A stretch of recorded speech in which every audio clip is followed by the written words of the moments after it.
I was a lieutenant colonel when I learned the true danger of certainty. The operation was planned down to the second, rehearsed until it was muscle memory. All our intelligence lined up perfectly. Every risk assessment came back green. The target was a fortified communications hub, supposedly lightly defended but strategically vital. The theory was simple. Take it out, and the entire region would go quiet. Theories always sound good on paper, especially when they're written by people far from the action. We inserted just before midnight. The landing was flawless, no resistance whatsoever. It was too clean, too easy. A small alarm bell went off in my head, but I kept it to myself. As a lieutenant colonel, my job was to project confidence, not voice suspicions without solid proof. Still, I slowed our advance by a few minutes, calling it a matter of discipline rather than admitting my doubt. The compound was exactly as described. The power was on.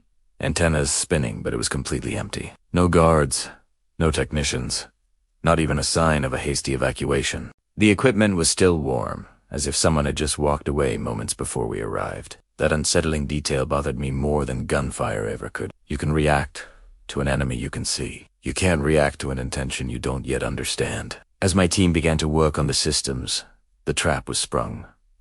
It wasn't an alarm or a weapon. It was a broadcast. Suddenly, recorded messages started flooding all open channels, feeding fake reports into the regional command networks. We hadn't come to silence the site.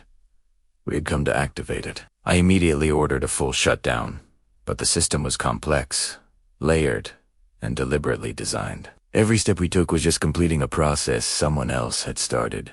That's when I had to make a choice I never wanted to face. Do we stay and try to complete our original mission, or do we pull out and limit the damage that was already spiraling out of our control? I chose to withdraw.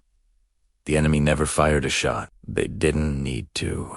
By the time our choppers lifted off, the entire region was in chaos, reacting to the very misinformation we had helped unleash. Back at headquarters, the debrief was brutal. Why did you abort? Why didn't you just destroy everything? Why didn't you push harder? I gave him the honest answer. Because the mission wasn't what we thought it was. Because sometimes the most important part of the battlefield isn't the ground you hold, but the timing of your actions. I kept my rank after the review. No reprimand, but no medal either. There was just a quiet, unspoken understanding with the senior officers who could read between the lines of the report. Ever since that day, I've learned to treat perfect intelligence with the same suspicion as bad intelligence. In my experience, the most dangerous traps are the ones that welcome you in, completely confident that you think you already know what's going on.